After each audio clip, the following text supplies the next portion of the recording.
Hello, welcome to the big show. Yeah, it's time to talk about the big stories that have gone on in tech, everything that's happened, all the shiz, all that's gone on. And we might have a fight tonight because there's not with each other because we love each other, but we might have a fight with a couple of companies who've done some stuff that's just a bit. I guarantee someone's brought that story. Joining me, the panel to end all panels, starting us off. I'll keep wanting to call you Big Chris Ashley, but you're Little Chris Ashley now, aren't you? Well, it depends from perspective, right? Perspective. How you doing, man? I think big is still appropriate, just in a different way now. I missed you, man. Still bigger than most humans, I would think. I missed you, man. Where you been? You're my brother from another mother. Hey, man. Yeah, listen, you guys have been on my mind, my heart, and I was like, I gotta come hang out with my peoples. Yes, the stars aligned, and your boy is here. But things have been great. Brothers on the up. Just been traveling a bit. Daughter's doing so well in gymnastics, and now she's doing basketball. Oh, man. And so she's just super busy. She made honors choir. So nice. They picked 4 kids from each school, and she was one of them that I got picked, and she really wanted it. So you got all this turmoil, but then you got these things that make you smile. And still working out, still keeping up my diet, still trying to get this last 50 pounds off. So yeah, man. So I'm good, man. So I'm glad to be here. Thanks for always considering me. I really appreciate it. That's all right, man. You're always welcome on here. You just got to get your ass down here and do it. That's all. Hey, that's it. Pat Wench has just posted in the chat room. She's moved all of her services over to TSO Host. Nice. Hey, website and the lot. No, she just says she just needs to update the website. That's all. Yeah. But well done. No, Merle, shut up. God, can't take him in. He's only. I thought I was missing him this afternoon, but now he's turned up. Talking about someone who's been busy this afternoon, Jeffrey Gammett, fresh off a Mac show, fresh off a beginner's webinar on Text Expander, and then straight into the big show, mate. Awesome. It's that sums up my entire day so far. Yeah. Excellent, mate. Thank you so much for your time. Because, well, I was going to say we couldn't do this show without you, but actually most of the podcasts on iTunes wouldn't happen without you. Someone's got to keep this industry afloat. Yeah, I'd like to think we're special, but we're not. No, you are special. You're a podcast shagbag, aren't you? That's the thing. Well, there is that, but it doesn't mean you're not special. Thanks, man. At the moment that you're with me, I'm Mr. Right Now. You are so Mr. Right Now. Thanks, man. And of course, in a great way. Smile Software and Jeffrey have been kind enough to give BTN listeners an offer code for Text Expander. So if you're thinking about a snippet system, then go for Text Expander for sure, because if you use the offer code BTN 2020, you get 20% off. Thanks, man. And that's sure going to be around for a while yet. So if you're thinking about it, in and ahhing, stop, go buy it. 20% off. Thanks, Jeff. And thanks, Smile Software, for doing that. I've got your back. Now, this is a surprise because normally I'd say Muller last but not least, but he's not. He's actually the next one in the rotation. How you doing, buddy? You said you were tired today, though, didn't you? Yeah. I love the fact that your old employer asked you if you wanted to come back for a job today and offered you a night shift from 6 p.m. to 2 p.m. and thought that you were going to give an answer which wasn't colourful. Are you thinking about putting your microphone on or not? That's a new level of microphone technique, mate. I'm pretty sure I turned it on earlier. Microphone technique 101. And we think it's because you can't lean in close enough, but it's no, you actually haven't switched it on. Yeah, well, there you go. Oh, it's working now. The clue was in your ears. I'm just disappointed you haven't asked me to go to any one of your rooms with Chris and Jeff. I mean, me and Patrice are feeling rather left out. What rooms? Well, you two. I mean, it's been a big loving. I've missed my boy, and Jeff's a commitment fan, and you've come over. You're tired, yet you've still come over. There's your commitment, mate. Yeah, I know. I just, we're just feeling like a bit left out. Me and Patrice. I mean, all the man love going around. Well, I haven't got a chance to get to Patrice, but you're welcome here, mate. You're welcome. And last but by no means least, Patrice in slightly less echoey studio apartment, but still. It's still very echoey. Oh, mate. Oh, mate. You'll get there, pal. You'll get there. We'll get there, yeah. Chin up. Lights and everything still coming in, like more stuff coming in.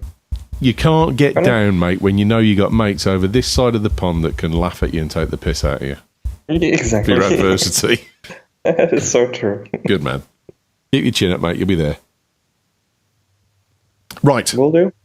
The week in tech. What's been going on? What's been happening? Someone's shoved a story in already. No one shoved a story in yet. It was Muller.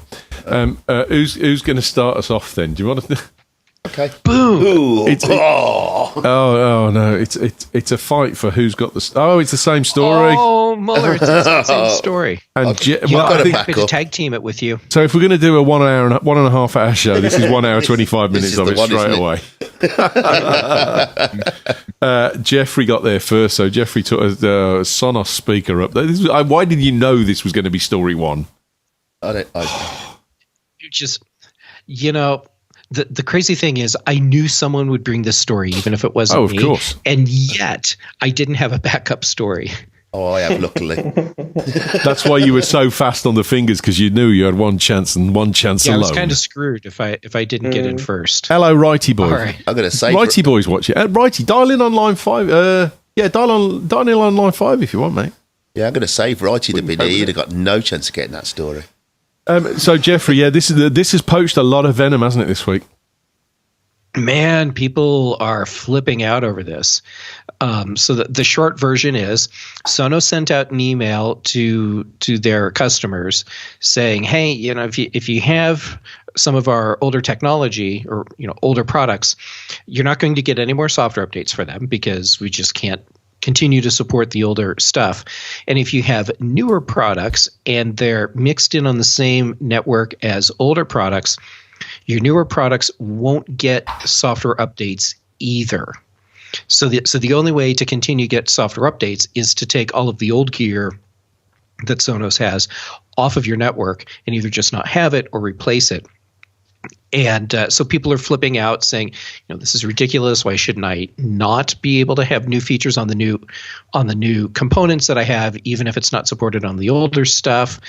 And then some people are saying, look, this is Sonos killing off the products, and in some cases saying that the old stuff will stop working, which is not the case.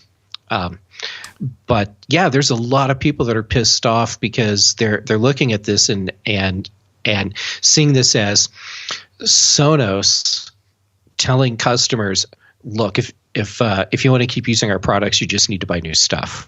That's the basic message that a lot of people are taking out of the Sonos announcement. Oh man, I just think there's going to have to be someone play devil's advocate for this, and I don't think I don't want to be. I don't want to be the one that's on the wrong side of that. Now I don't have any skin in this game because I'm not a Sonos user. So, my take on this is it takes a lot of resources to support everything that you make. And at some point, older technology just has to be left behind. There's no way around it. And that means for some people it'll be a painful thing, and for some people it won't. And I think the bigger problem here is that Sonos didn't find a nicer or friendlier way to put this information out there, and so it came across poorly. It does come across like they've actually gone, right, hands up who can play music on their Sonos. Not so quick. Yes. Yeah.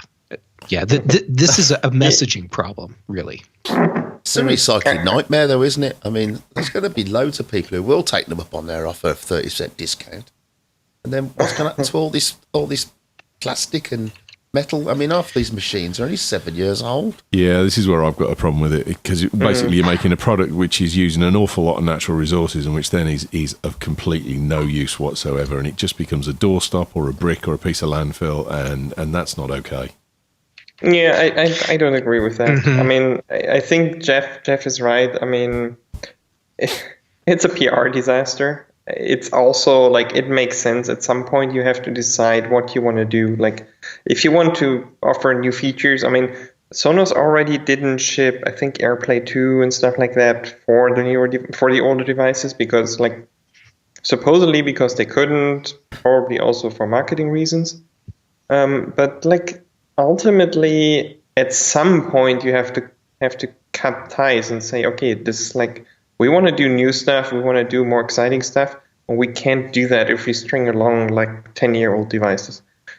What they should have done though is like find a way to keep them running. Like simply say, okay, you won't be able to use, I don't know, the latest Sonos app, you won't be able to use the latest features, but here is a whatever Sonos Classic that still like does the job. Something like that. That would have been, I think, the right way to do, especially if the devices are only 7 years old. I think that's kind of pushing it a little bit, especially for a speaker, especially for an expensive speaker. So this is a tough one for me. I'm just thinking, Chris has been remarkably quiet here. I expected you in sooner than now. Because I'm so torn, right? Because I manage software, right? And so I've been on both sides of this type of issue where people want me to upgrade. Like I had a piece of software that was extremely popular in the enterprise world, and it got to the point where the underlying code was so old that we could no longer update it to work on newer versions of Windows servers. It just surpassed us, and we just couldn't get it to work. Not without like a significant rewrite, which at that point we might as well just build a whole new product. And so we were in a position where we had to kind of pivot and start building a new product, which means, you know, you can't just take all your settings and the features that every single feature that existed in the old software and into the new one. So I kind of feel for Sonos in this regard, because sometimes it's just unfortunate that the architecture that you started out with that worked so well, and you're like, okay, this is what we're going to do because this works great for how we want things to work. It can't be brought forward based on new standards. On the other side, unfortunately, I don't always trust these companies that's why. And that's the sad part, is because we know that, you know, a lot of times they just won't update stuff to force you to buy new features. I mean, HP was guilty of that, right? With their printers. I believe it was them. I think printers are a little bit different because of the inks and the fact that actually most printer manufacturers are the spawn of the devil.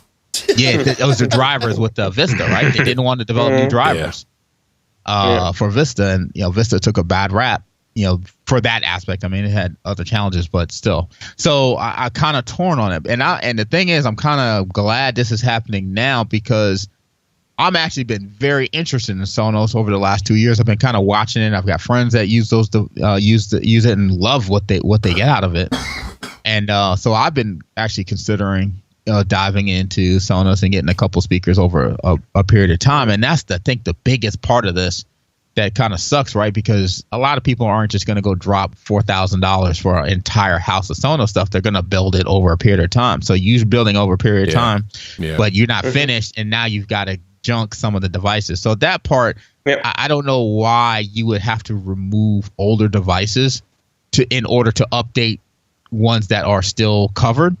That part doesn't really make sense to me. I would assume you'd be able to detect a version and just say, okay, this one gets the update and this one does not.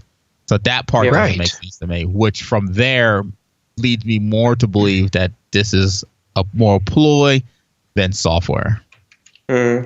Yeah, I don't think they're going to end up in landfill though. Like, I mean, the plastic can be recycled, and like the boards in there. No, you know what I mean. I'm talking about junking it, you know, rather than as in just stop using it, rather than actually physically going into a landfill. And that was a bit too literal. Okay. But so the thing for me is at the end of the day, it's a speaker that lets you play your music. And the problem that they started with was they went down the path of a mesh network, not a Bluetooth device, and therefore you were tied to an app that linked the thing and created a mesh network within your home network. And now they've added Bluetooth to it. So actually the Series 2 stuff, you could just play as a Bluetooth speaker without the app, couldn't you?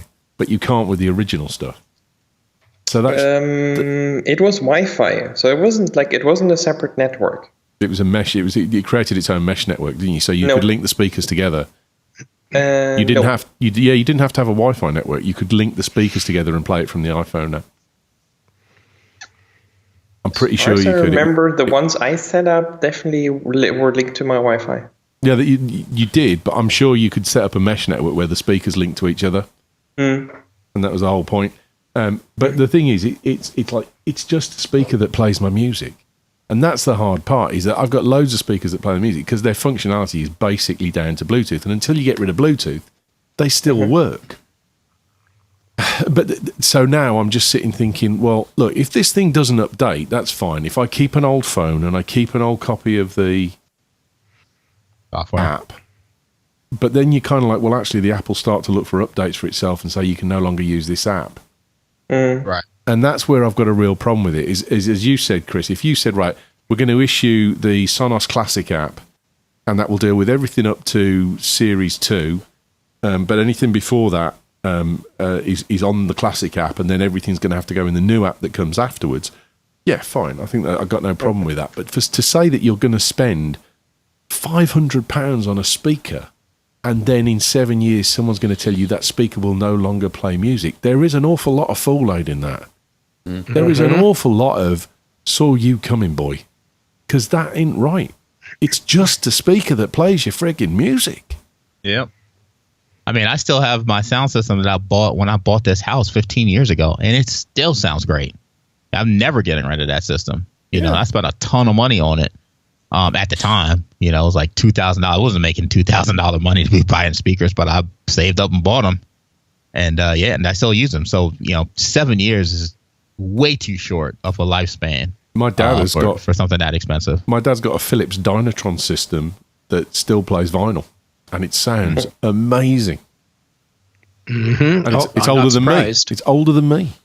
My brother still uses my old NAD hi-fi system, well, the amplifier. Yeah. And he's got my old deck, which probably dates back to 77, and my old B&W speakers. Not B&W, B and W. Yeah. Yeah. and they he had to change them last year because one of the dogs ran into the speaker and put the cone through. Oh, nice. Oh. Yeah. Oh.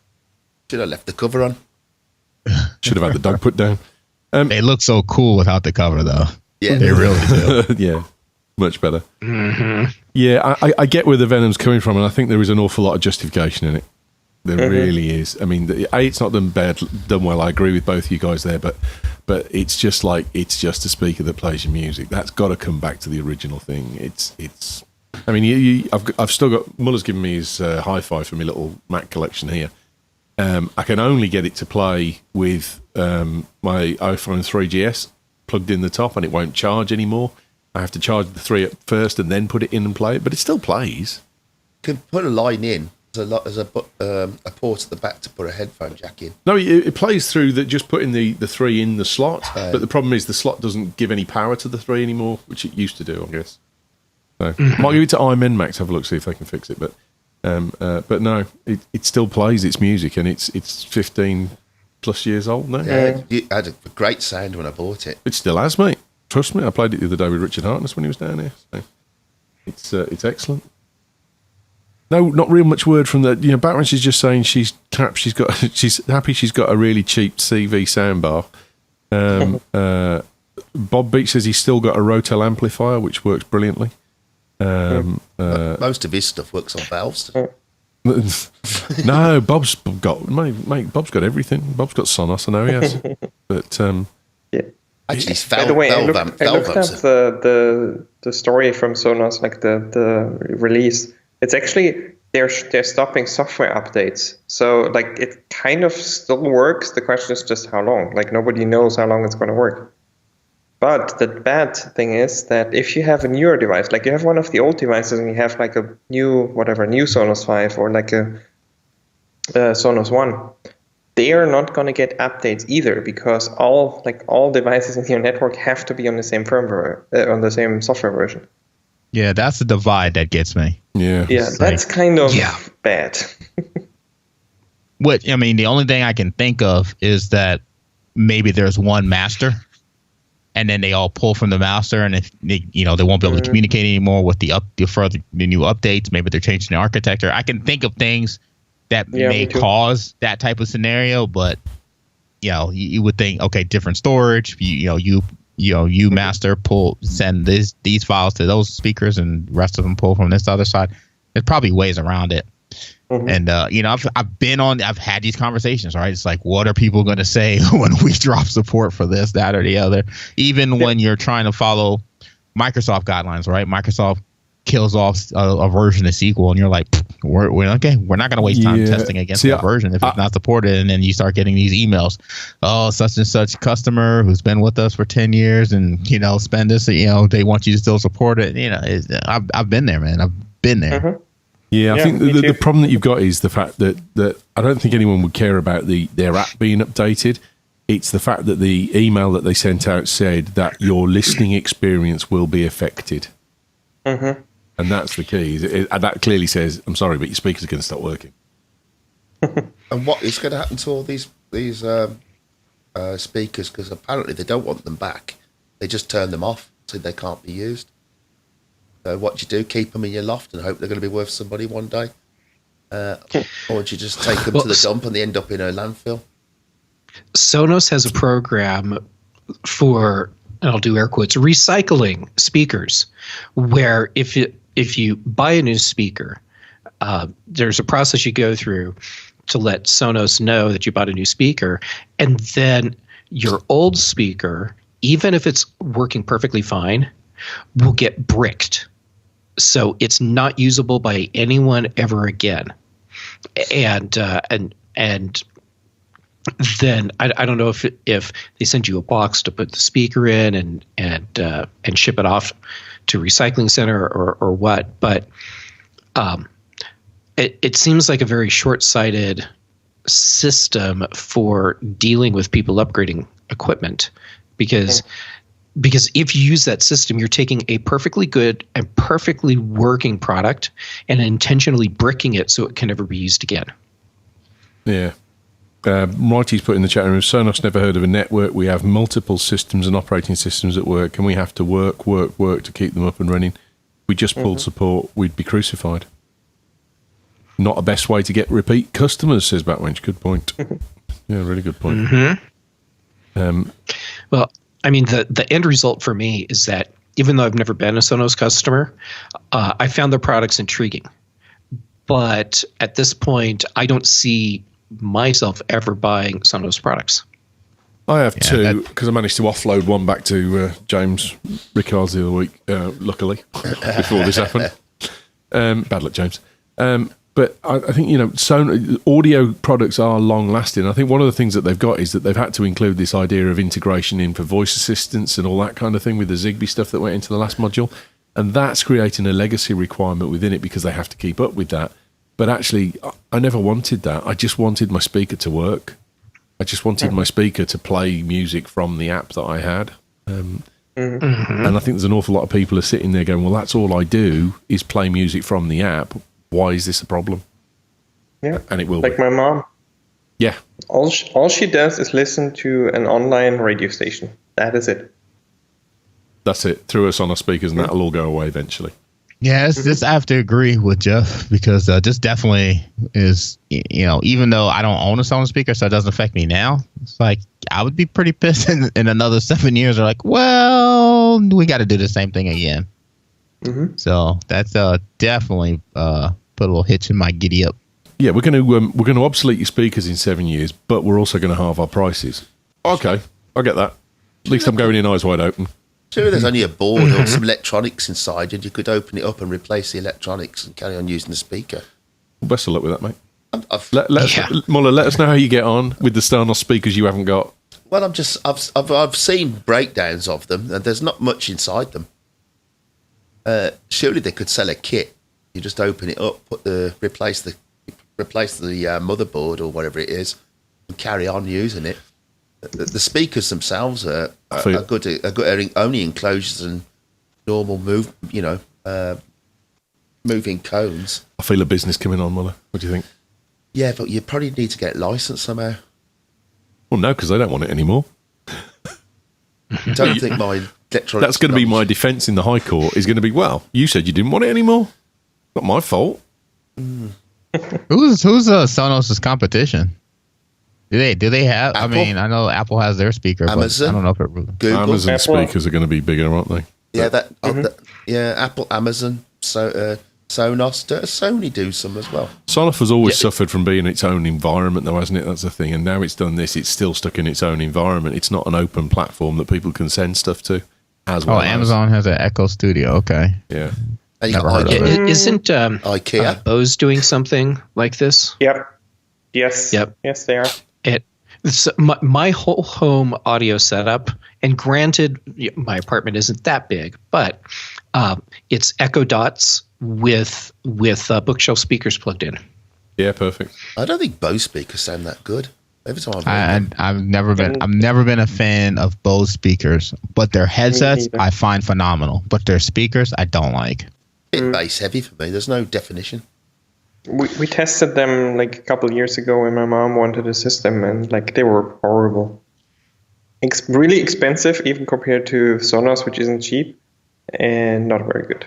There's a Bose studio in the Bull Ring, so I've been in there and listened to them all. They've got a proper place where you can sit down, have a cup of coffee, listen to the speakers. I thought, it's a shit. We should have had James Rickards on this show because he used to work for Bose.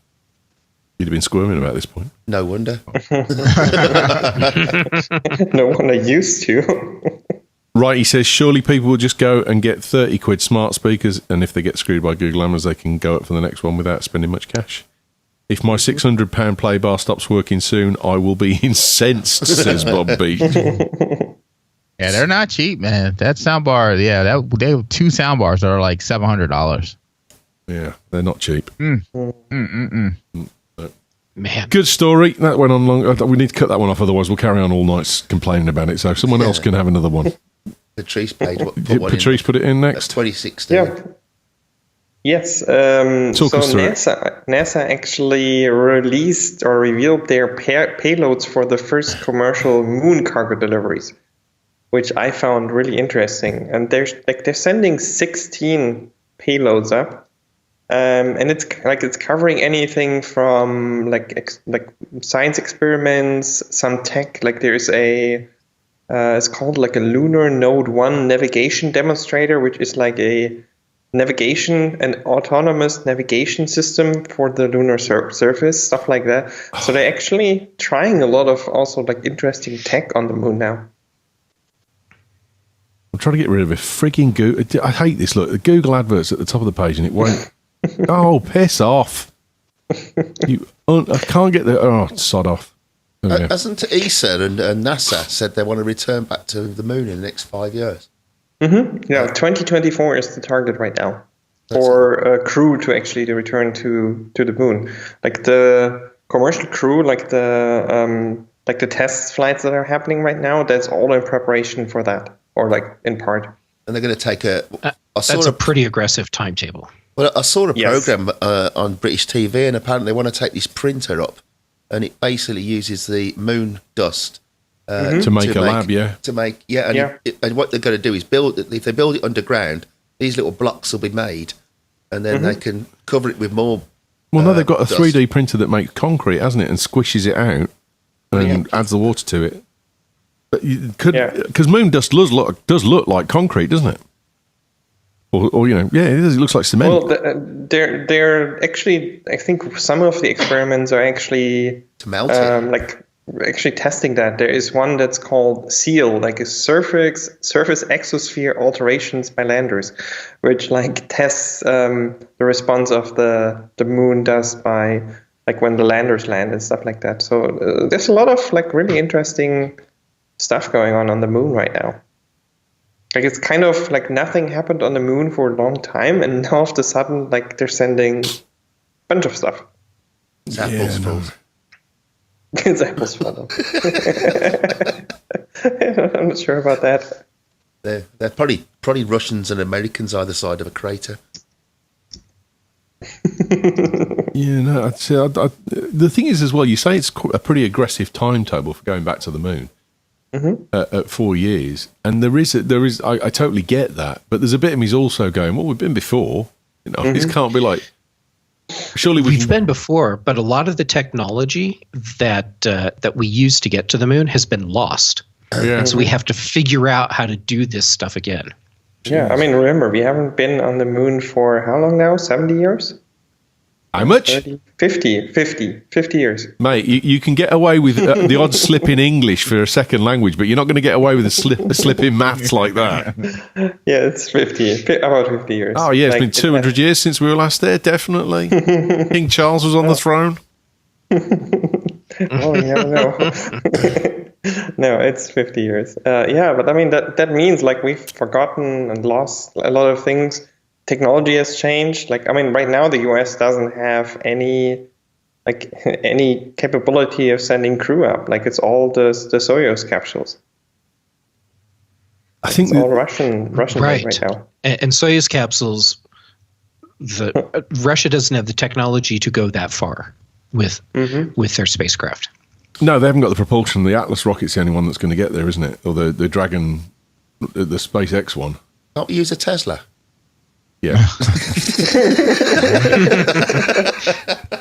I think the thing is as well, though, and we sit here as you know, weekend tech pundits sitting going on about, wouldn't it be fantastic if we went back to the moon?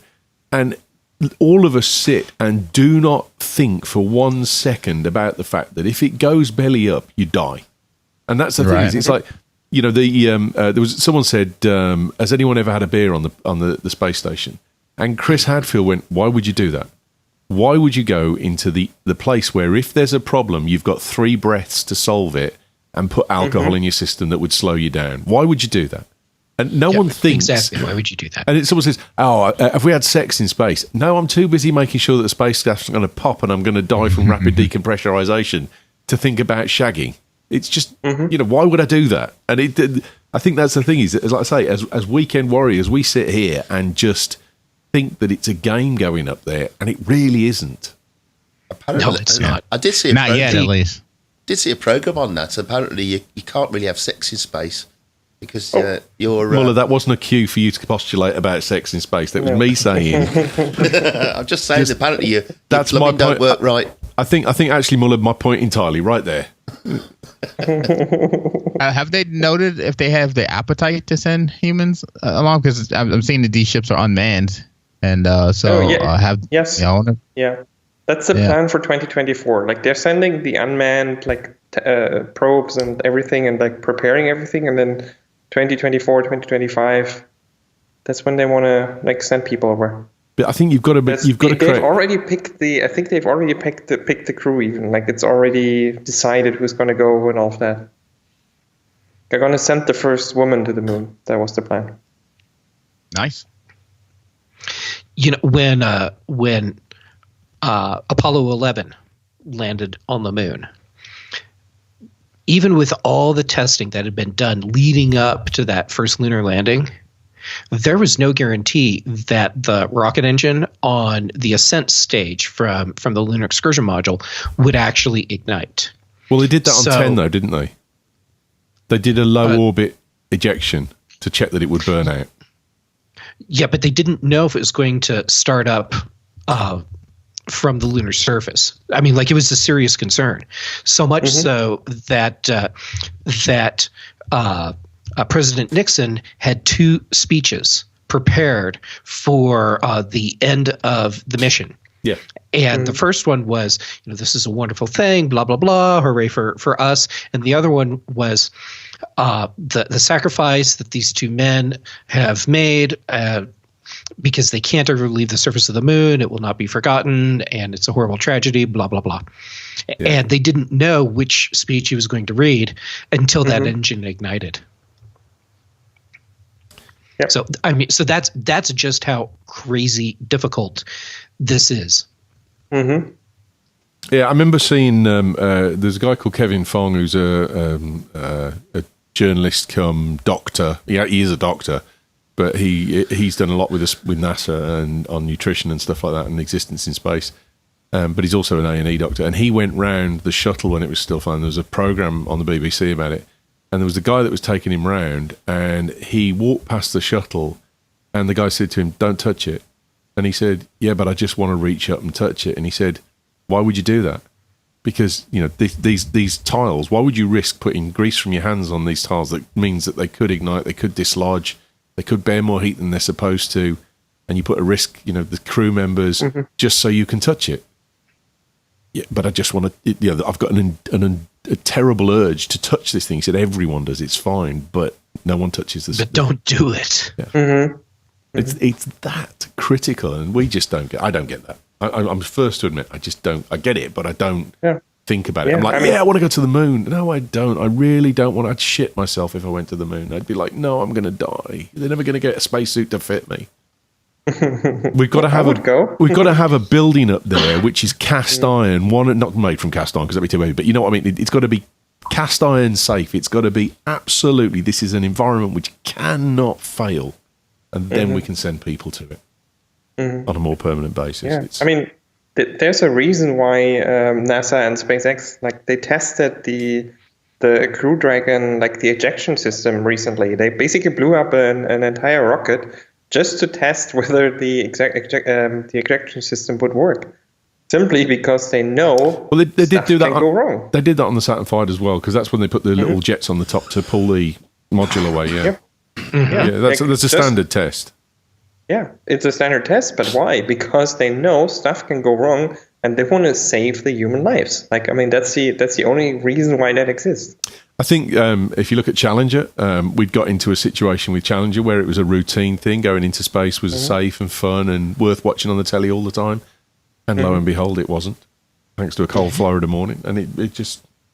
You don't need that because people die. I'm not suggesting that, but what I'm saying is the human psyche needs a shake once in a while to say, "Oi, it's not that simple." Yeah, that tragedy was. It was a tragedy, and there were a couple of problems. The first one was people were looking at shuttle launches as routine, like getting on an airplane and flying to another city. But the other problem was there was a lot of pressure on NASA to make these missions happen and make them come off like clockwork and make them look routine. Well, military was pushing that on, wasn't it, as well? Because they were launching military stuff. Right, and so they started cutting corners and taking risks that they shouldn't have, and then the next thing you know, we have a space shuttle breaking up on reentry. We have a space shuttle exploding on launch, and neither should have happened. Doc's watching. He says, "Why are you lot talking about shagging in space? From what I hear, you can't shag on terra firma." I wouldn't know. Yeah. I can't. No, Jeff is right. I can't read that out, Batwinch, because it's libelous. Jeff's just gone silent. And the accident, it literally, it probably cost us a lot of progress and good 10, 15 years. In space exploration, because it was a shock, and nobody really wanted to take the risk anymore, which is understandable. Yeah, it was a shame as well because it was the other irony was the fact that Kristen McAuliffe was going up, who was a school teacher, and it was like we're even sending school teachers into space. Oh well, actually no, we're going to go back to people who know the risk a bit more. I don't want to make light of that because it was a horrible thing. I remember that day terribly. It was wasn't good. I was shocked as well, and I was gutted because my grandmother, for my 13th birthday before she died, bought me a model of the space shuttle to make, and it was just before Young and Crippen went up and did their flight. So it was a massive part of my life as a teenager, and it was a massive shock. Yeah. I want us to go there. I want it to be great. I want it to be loads of fun, but I do sit back sometimes and catch myself thinking, no, it's not that simple. Space is a very, very dangerous place. And it is completely unforgiving. Distinct lack of oxygen everywhere. Yeah. I can see where that would be an issue. It's also freaking cold. It's colder than Siberia. Well, that's the thing, isn't it? We've got to. If you look at Mars, they've got to go back to the moon because we can't get to Mars unless we go to the moon first and have a stage. There's a load of fuel potentially on the moon as well, which can help us. We've got the helium-3 up there, which is great for us, which would power America for an entire year just for a small container load of it. But you're then like, well, okay, I've got to go to unless we can make water on Mars, then it's kind of pointless going there because we've got to take all the water with us, and the water will never come back, and it'll be irradiated on the way there, and all that. And it's just like that just doesn't. And it's heavy. Yeah. I mean, that's the whole reason why we're looking for water on Mars. I mean, we've found some now, but like we're still looking. Yeah. There's water ice. We know there's water ice, but it's just what we can do with it and whether we can make in it. And then the other problem you've got is if we find life on Mars, that's it. The policy from NASA is we're never going to go to Mars because it's an ecosystem. Then if there's life on there, if there's a bacteria up there that's functioning, we cannot go there. Which is then like, well, bloody hell, boys, what are we going to do now? Well, there are enough other planets we can go to. Okay, so that's like saying I'm going to hop across the stepping stones to get across the Niagara Falls, but actually the second one we can't step on, so you've got to jump 20 feet to the next one. Off you go, and Niagara Falls is the other side of it. Well, but I mean, we're going to figure out a way. Like, I mean, that one, because we don't have a choice really, and two, because we're going to we're going to figure it out. It might take us longer, but we're going to figure it out. I just love the fact that Patrice goes, yeah, there'll be other planets. You're like, yeah, but within 1 billion miles? No. And the next one's Jupiter. It's a gas giant. Titan. There's life there, possibly. Nothing like Mars, obviously, but I mean, I've heard like people have been thinking about going to Europa, for example. Yeah, but the thing is, we've got to send a probe, and it's highly likely there's life there. And if there's life there, we can't ever go there. So what you're actually doing is saying you're going to go from London to John O'Groats down the motorway, and there's no service stations to have a pee. Yeah, it is. It's a metaphorical pee. We're going to have to build one, like in orbit or something. So what happens when another country or a corporation decides, screw it, we're going to the moon anyhow, or we're going to Mars anyhow? Or China. Or Russia. I mean, it's not like we can shoot down their rockets. I mean, that would be an international disaster. I think as long as they obey the traffic signals, it'll be okay. All right then. Hopefully the Federation will find us before then and actually shake some sense into us. We can live in hope. No cons. And who's next? Who's got a story? I actually posted one you did? a while back. Yeah. Are you Mutter? No. Yeah. Yes. That's the app. You're Mutter, of course. Yeah. Why would we know? Of course, Chris, your mother in the chat room. Mother. I thought that was a joke, but that's actually a real story. I'm sorry, man. Tinder adds a panic button. For God's sake, tell us more. So, apparently, there was a recent abduction that was by a British man who kidnapped a girl, ended up killing her, dumping her, and taking trophy pics of her body. And he used the Tinder app to locate her.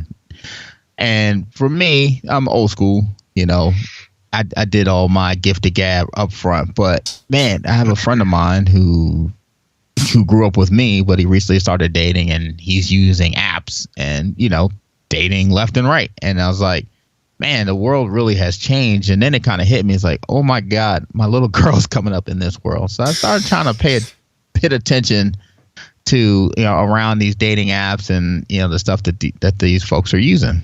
And so I find this kind of dually interesting. On one side of it, anything that a company that provides access for folks, to strangers, to meet, should do everything in their power to make sure they create facilities to ensure safety. So I applaud any effort in this. And what they're doing in this particular case is they're partnering with a company called Noonlight, that if you opt in while you're on a date, the Noonlight partnership will actually track your movement, your location, and then it includes a panic button. So if you hit the panic button, they will first text you to make sure everything is okay, and then if you don't text back, they'll call you. And if you don't answer the call, or you do answer the call and say you need help, then they'll send a police officer. So, an extra step there. I know some people are like, well, why don't you just call the police? But you may not be in a situation. You never know what each individual situation is. So anything you can add to safety is better. And they also said that we'll have no access to the data, to the tracking information. That was Tinder saying that Noonlight will have that, and we're not going to use any of the data for advertising or anything like that. So, I'll actually find that part to be pretty good as well. So I'm just have you guys, because I know some of you probably dating. Do you guys use apps at all, or are you not using the apps because that's what the kids do now? I am dating, but don't tell me wife, eh? And then, with your kids out there, boys and girls, they're going to be on this stuff using this. So does this, do these type of things concern you? I think I think there's rules you should be following anyway without things like this. Like if you're meeting a person for the first time, you should be going to a very public place. Sure, yeah. And I would say don't go home with them, not till you've had at least a couple of dates. There's definitely your own safety rules to follow. See, now I am of the opinion, I was of the opinion, where it was like Tinder was for people who couldn't get a normal person to like them. And then I was with someone not 2 weeks ago, and they showed me a picture of their latest love interest, and I was like, well, she's pretty, but that looks like a picture of Tinder, though. And he went, well, it was. And I looked at this person, it was just like, I would never have thought, because, this guy was an attractive bloke, good-looking guy with a great physique in the prime of his life. Why does he need to go on Tinder? And I was gobsmacked. I think it's just what they do. I think that might be a generational thing now, because like my age and younger, everybody's using Tinder. Like Tinder is probably, there are a couple of other apps, and depending on your sexual preference and so on, you can go to Grindr and some others. But it's, dating apps are the way to meet people. There are a lot of people that aren't comfortable going out, to a bar to try and find someone, or they just simply don't have time to go out and find events where there's a likelihood that they could meet someone. And so services like Tinder take care of that for them, because it takes out all of that time of trying to find someone, and it gives you, I'll call it, a target-rich environment where everyone is there for the same thing. They're trying to find someone to date. And I totally get why people are using services like Tinder. I have never used a dating app, and the whole thing, swipe left, swipe right. I heard people say that, but I don't know which is good and which is bad. I just know it's a thing. But yeah, I get why people would use services like Tinder, because for a lot of people, they just don't have any other place that they feel they can go and look to try and meet people.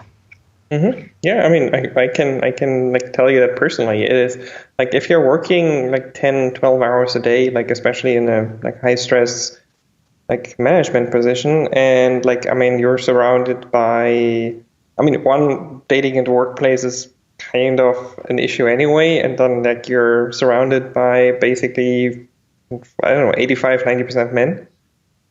Well, you have to find something else, and if you don't have the time or the if you're more shy or whatever, you just you use an app. And I met my wife through Tinder. I can tell you that. No, I'm not suggesting. Go on. Sorry, Chris. Yeah, so I'm interested because, like I said, I got a little girl coming up, and this will be the norm for her. So, does safety or did that ever cross your mind as you were using Tinder? And do you find this to be an adequate measure? Is there other things they should be doing? I'm just kind of interested around this. Safety is always an issue. Like, no matter what, it was an issue before Tinder. It was an issue when you were dating someone in a bar. Like, it was always. Is always an issue. Unfortunately, let's be clear that there used to be a place where you'd fill in a piece of paper and become a member of an organisation that would then send you prospective dates and pictures of those prospective dates. So it's nothing new. Video dating has been around for years before that. So the concept of having someone find you a person is not alien. Yeah, but I think it's a bit different, right? Because if you were in a bar, people saw you, right? And, they could probably, maybe, even though eyewitness is terrible, but somebody probably knew you, maybe. Here, you can be a bit more anonymous, right? To some extent. I mean, I guess I don't ever use window it, so the second you meet up, like.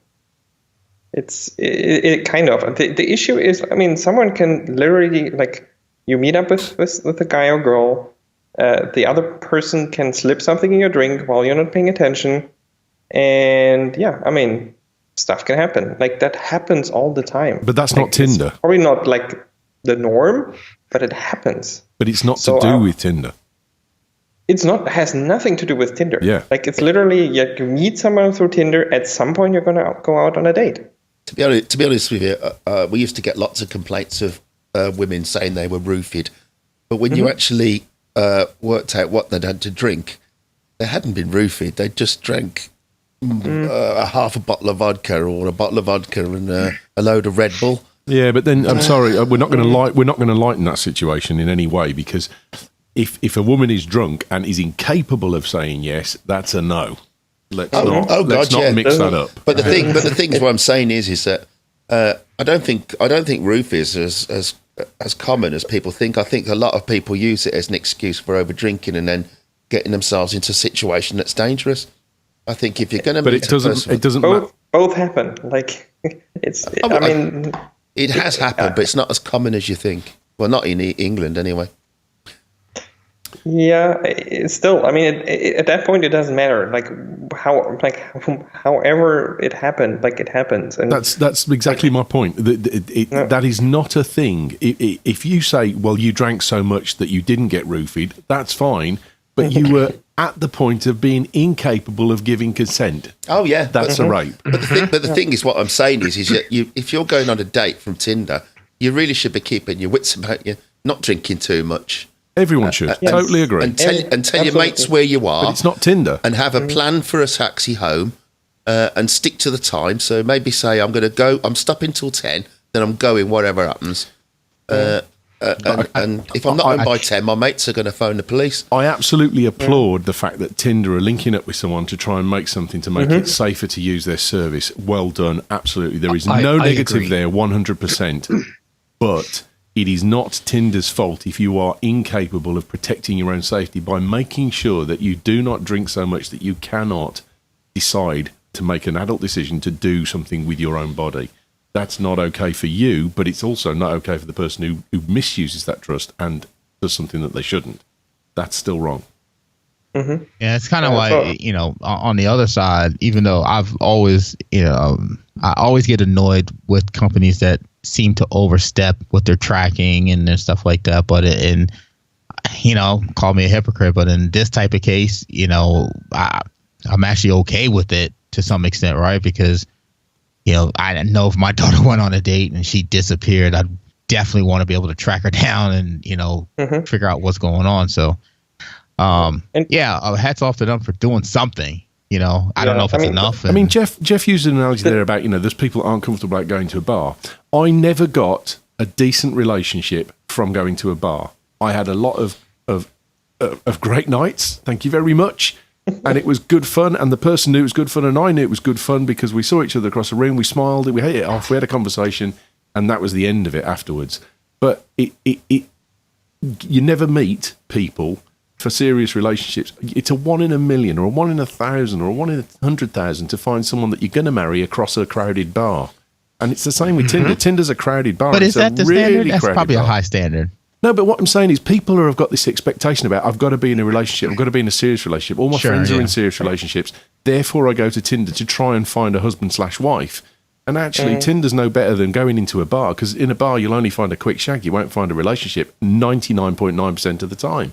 So the point is that, there is no substitute for meeting a person, looking at them, having a conversation with them, realising you've got plenty in common, and then taking it further. Now, if there's a facility to do that via some text messages, and then it turns into more, and then you decide to meet, and that's Tinder, then fair enough. But you still got to go through that step process of saying, I feel comfortable with you before I go out and meet you. Yeah, I mean, that's kind of what Tinder does. I mean, literally, you have the profile that gives you like a first indication of like, would I be interested? What are their interests? What are their pictures? Like, is it a total creep or something? But after that, it's texting and then meeting up somewhere public, hopefully, for a date. But the problem is that what it is. That middle process is bypassed significantly now. It's not. Well, actually, you chat on. I mean, at least what I've seen other people do as well. Like you message through Tinder, like you text, you talk, and then you meet up. Like there's a middle process. Like it's not too long. It's like maybe a week or so, but it's there. Yeah, but the thing is, there is an accelerated process through that, and it is used as a quick shag machine, the same as Grindr is for gamers. It is. It's a quick shag machine. Oversimplifying. Like a lot of people have different expectations when they use Tinder. There are people that want a quick shag. There are people that want to get married. There are people that are just looking. Yeah, it's a dating service. I get that. Like it's all kinds of people with all kinds of expectations. How do you know the pictures are real anyway? That is an issue in itself. Usually you can tell, but some people are really good. Just search on Google. Paulum says, there's danger on all dates. The last one I went on, I found myself married with a child. The horror is real. You marked that for comment of the year. That's quality. I'm going to leave it there because I know what Patricia's saying and I know what I'm saying, but I'm not being that literal. What I'm saying is people are misusing it for quick relationships, if you like, and that's where the danger comes, and that's where people aren't protecting themselves from it. Yeah. I don't know. How do you go on Tinder and say, "Hey, I'm a bouncer" or "I'm a DJ"? I don't have that. I wouldn't have that advantage anymore. Gosh, you lie. No, you can still put it on your profile. I guess. I'm an does it have the same astronaut. effect as walking in and actually seeing me DJ or seeing me at the door collecting money? Yeah. No, it's definitely different. Yeah, I don't know. Perhaps. Yeah. Yes. But coming back to the point, I think it's very good that Tinder is doing it. I mean, it's better than nothing. I mean, the services have existed before. Like, they're not inventing anything. I mean, they're partnering even with one. It's just a different platform. But it's still better than nothing. Like, even if one person uses it because they didn't think about it before and now they have the option to get help or get located, it's still a win. Like, I'm always a little bit cynical when any services try to increase security. That always screams a little bit like a PR thing they're trying to do to not be creepy. Yeah, but I think it's still a good thing. No matter what, no matter why they did it, it's still a good thing. Exactly. There's no negatives in that. Absolutely. Yeah. Who's not done a story? Me. Just you, Muller. It's a little bit. Should we leave it to the last one? You want to not do it at all? It's up to you.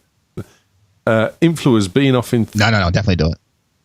Influencers are being offered thousands for sex. Yeah, holy crap. It's totally linked to Big Chris's, really, this one. So men are looking at these women who are obviously Instagram. You often get that some of these Instagram models try to friend me, and they're usually photographic models, and I can quickly delete them because my wife actually sees them. She might think I tried to, friend them, but apparently there are men out there who are looking for these for girls online on these kind of apps, and possibly Tinder as well, and then offering them money for holiday sex, to be seen with them, and it's quite horrible. It's chance. It's a bit like that. What was it? What was that movie where that rich man offered somebody £1 million to have sex and wife? That kind of thing, isn't it? Indecent proposal. That's it. So rich. Oh, right. Exactly. Rich, powerful men basically putting people very in an uncomfortable position. And this one influencer says there's many of them feel like they have to do it for some reason. I can't quite work out where that comes from. I missed the TV program this is based on, this article is based on. But yeah, it's there's some horrible, horrible men out there. And these women really need to take care and not go anywhere near them. Mm. So I'm kind of torn on this. And because on one hand, you know, everybody has some kind of crappy opening line, right? It's like, you know. And the crappy opening line that I've got is, do you want 10 grand? Right. You know, it's like, hey, you want to put 20 grand? And, you know, we can read the article, and certainly for the women that said no, props to them. You know, it's like, hey, you know, you're not interested, you're not interested. But I also, in the same token, if a woman says, you know what, that's 20 grand for me, I don't care, props to you too. If you don't care and you feel safe, and you know, that's your business. You know, I don't know. I guess I've kind of changed in that regard over the years, because of course, you know, we would shame the heck out of a girl that, you know, that even considered doing something like that. And now I'm like, you know what, it's your business, do your thing. So I don't know. I'm kind of, you know, on one hand, I can see how, you know, us growing up in the era we grew, it's like, you guys are gross and women, watch out for these guys. But, you know, it's a different time now. So I don't know if I'm necessarily willing to just condemn the ones, and we'd be foolish to believe that no one has accepted that off. Every single person was like, nope, not doing it. You know what I mean? Because I'm sure there are people who have accepted that. I've listened to podcasts with women who talk about the offers they get and how they handle themselves. So, yeah. So I you know, I'm not going to judge those ladies either. There have been documentaries and everything about services in LA, for example, that do that.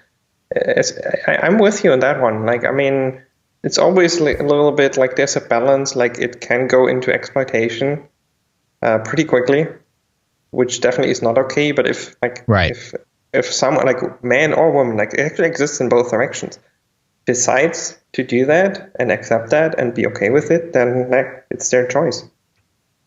It's got to be dangerous though, because I mean, if you go to a place like Dubai, like mentioned here. What happens if you're sold into slavery? Yeah. Hang on. Let's not just start saying that if you go to Dubai and you're a single woman, you're probably going to get into the white slave trade. No, I'm not saying that. That's massively over the top of the truth of the matter. No, I'm not saying it just happens in Dubai, but you're going outside of the norms into a foreign country where you're not known. They take your passport off you, and before then you're powerless. You could and that kind of sex slavery is going on. It's a massive problem in this country. Absolutely massive problem. Particularly with Eastern European girls being whisked into the country.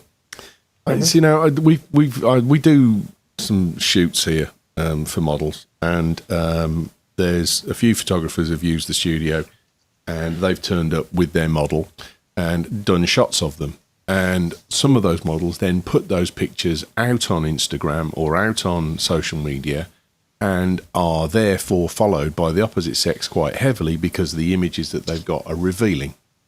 And at this moment, I'm talking about you, Sean. And he knows who he is. He's been here several times. He likes taking his shirt off. He likes taking pictures of himself. He likes putting them on Instagram. And all of his followers are women. He is objectifying himself by the process of what he does. So I'm sorry that this goes for both sexes. If you're going to take pictures of yourself with next to nothing on and show it on the internet, you're going to get people of all walks of life who will come forward and say things to you. 90% of the people will go, "You're gorgeous. That's a lovely picture. Well done." And then there's 10% of the people who are lions to the Christians. And they will always be there. They will always be there. The problem that you've got is that the aggressiveness of the male will always be more than... There won't be a female who will be that aggressive. But Sean still gets lots of lewd requests from women via DM asking him if he wants to come round and help them professionally. It doesn't change. Jeff does, don't you, Jeff? It's just if you're gonna complain about objectification, don't hold yourself up as an object. There's the point. They should make a movie based on that. Maybe a girl gets kidnapped and then she gets whisked overseas, and the dad goes after her. Right? Wasn't that No, sorry. I think the dad should have a very particular set of skills. Because otherwise, the movie's just going to be crap. Yeah, I mean, what a line, right? Should be completely useless and do nothing. Yeah, and then have the worst sprint in the history of movie making. Yeah. He may not know who they are, but he'll find them. He did. And he has to figure out a way to learn the term good luck in another language. Albanian specifically. Right. Yeah, no. It sounds like it's going to be an amazing movie. Why don't you queue up for that DVD, says Paulums. Doc has just called it. He said I'd put Liam Neeson in that role. That sounds amazing for him. Sounds perfect. Totally right. That's totally right. I see it now. No, I can see it. I don't want to make light of something this serious, but there is a certain point that if you hold yourself out in the public eye, you are going to get abuse. I have 2 harassment orders against people who used to listen to these shows because they just didn't know when to let it go. And it does become a problem. Yeah, sure. And I'm an ugly fat old man.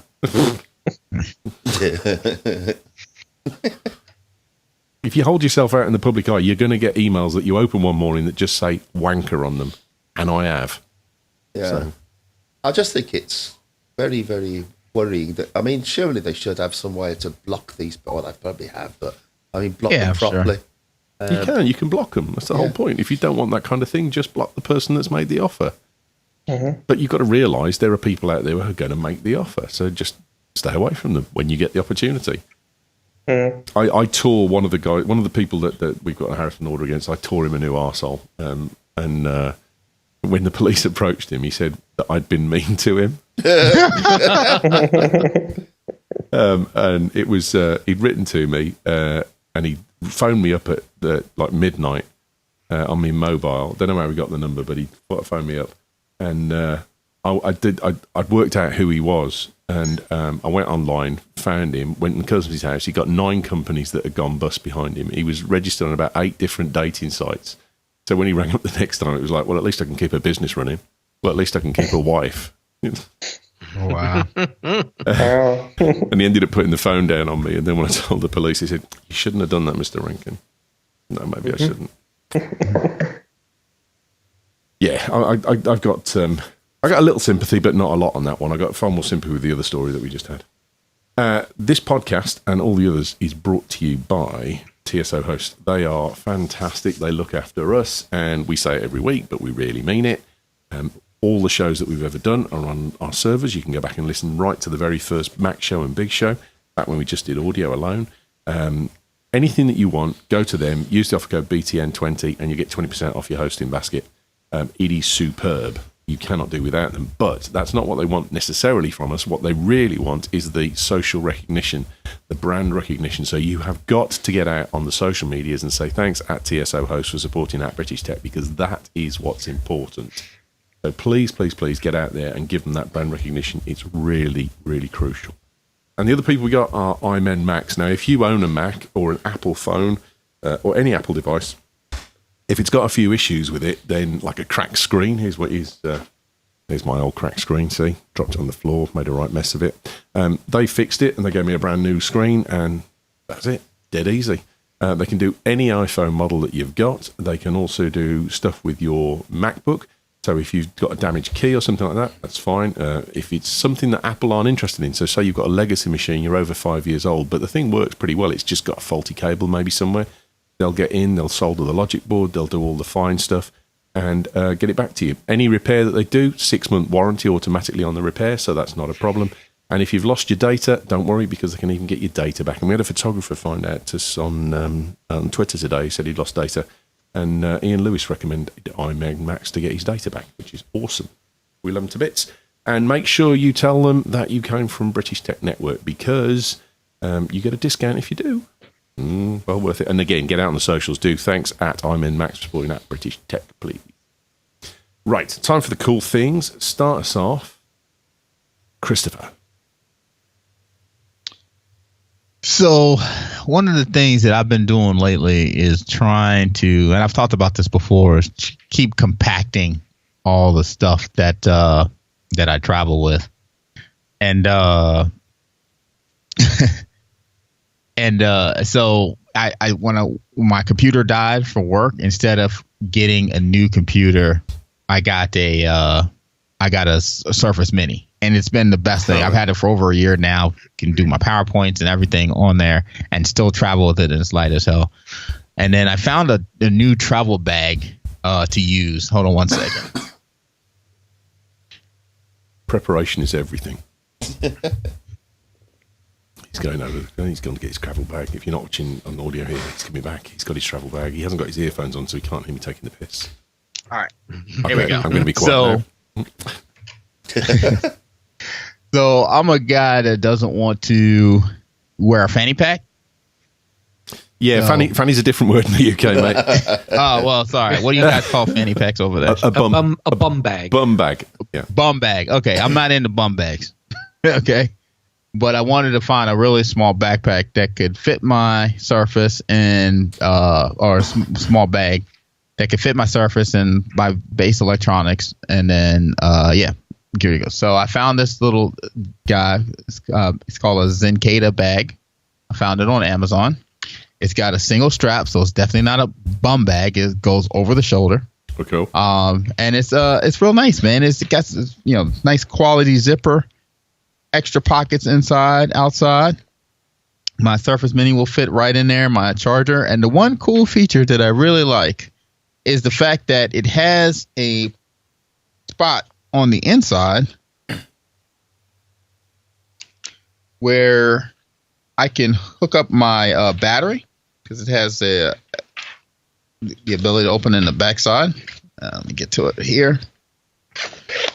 So instead of having to constantly pull a battery pack out of the bag, I can actually hook one up on the inside of the bag,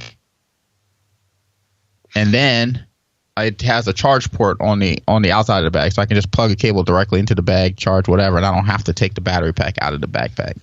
So I love this little thing, and it's gonna get some heavy usage this year. So if anybody's like me and trying to continually downside their travel, pick out this Zencada bag on Amazon.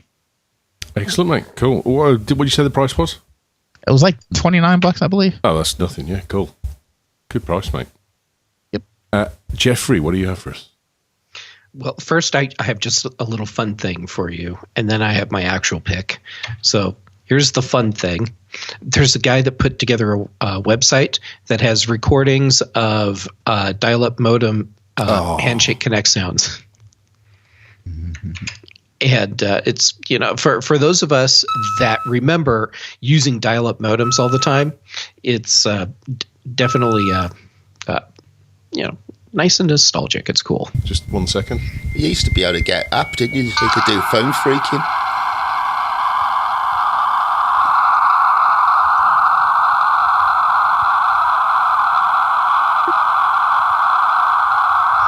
Yeah, that's getting a bit boring now.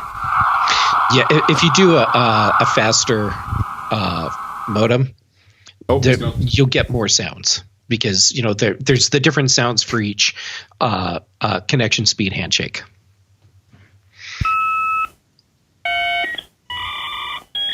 Oh, that's AOL. That's AOL. Oh, good times. Oh man, that takes me back. Could be CompuServe. In retrospect, I'm thinking that could just be my pick, because it's so much fun. So, do you want my other pick, or do you want me to hold it for another show? Yeah, no, I just think if you end up playing that, you've got your speakers switched on your computer or your voice assistant, and suddenly it starts doing some crazy shit. Because this guy's programmed it to do something. Yeah. Oh, that would you should play that to your kids and see what they think about it. Oh, you know what? You want to say, "A lady," and then press play on that and see what happens. Yeah. I'm assuming that once it finishes the handshake, you hear a man's voice say, "You've got mail." Mork calling Orson. Come in, Orson. Yeah. Good pick, mate. I like that. But you've got a proper one. Go on. I do. So here's my proper one.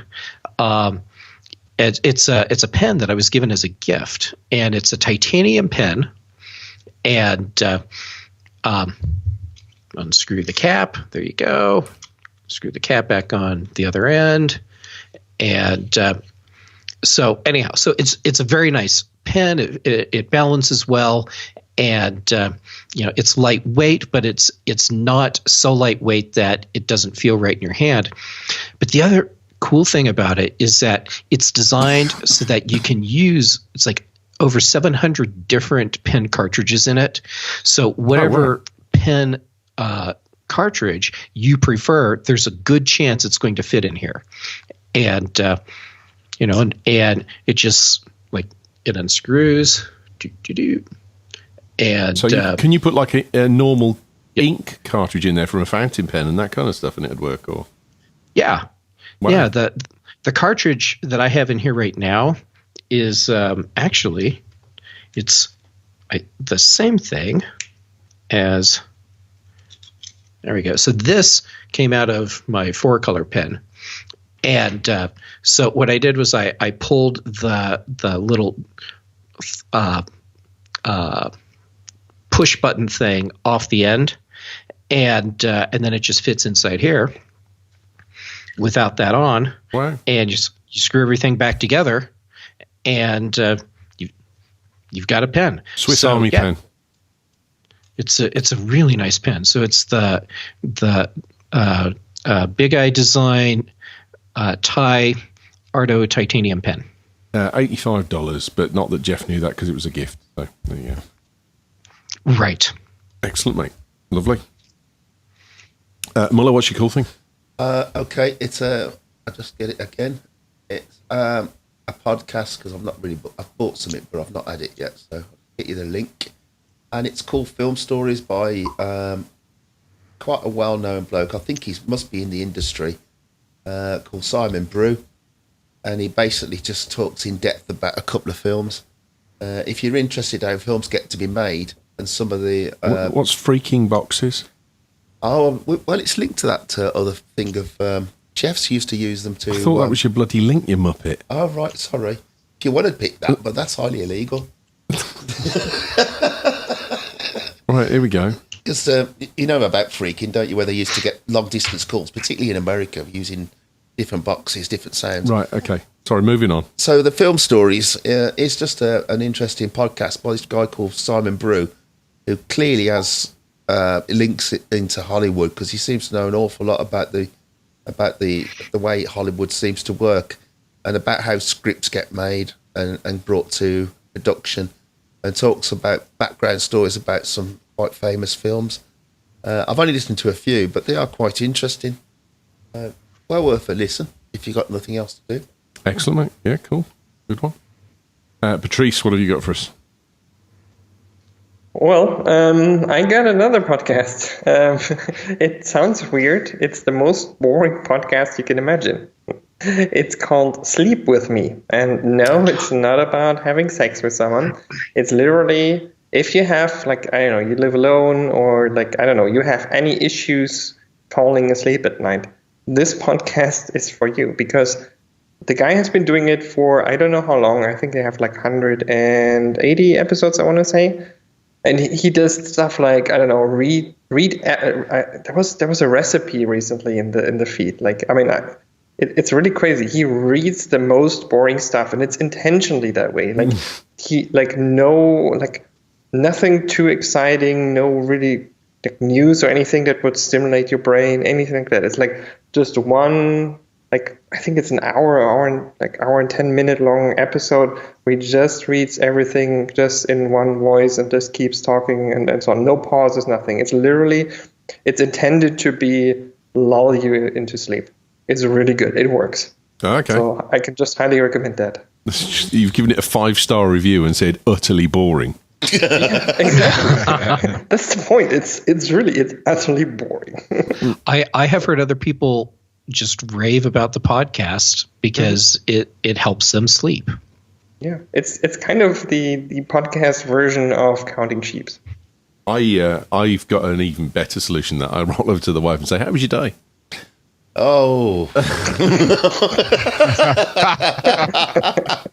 Oh, no. Oh, thank God she doesn't watch this shit. Or ask back when she tell us about if she moved all the stuff over to TSO host. Before I do my cool thing, would you like to win a screen calibrator? This screen calibrator is worth 150 quid. We've got 2 of them to give away thanks to Datacolor and a company in Birmingham who market them called Digital Glue. This thing is the best screen calibrator I've ever used, and I've used loads, I have to say, over the years. If you would like to win this, all you got to do is go to YouTube, hunt for British Tech Network, and then like and subscribe to our photo show and the channel. There is also British Tech Live on there as well, which we've got 345 subscribers on, so we can boost that up as well. So if you can, go to British Tech Network, because we want to start posting all the shows on the network address rather than the live address.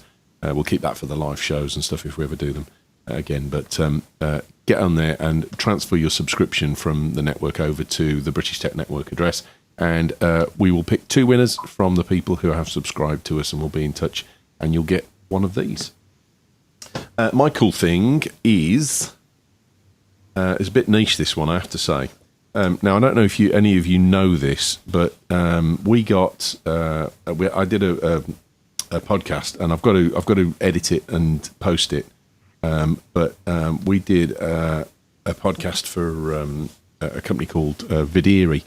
Now they do tanks, and they do amazing tanks. And Akil, who's the owner of the firm, is just so knowledgeable. And he did his dissertation in biophilic effects of tanks on people's work behaviours and patterns and that kind of stuff.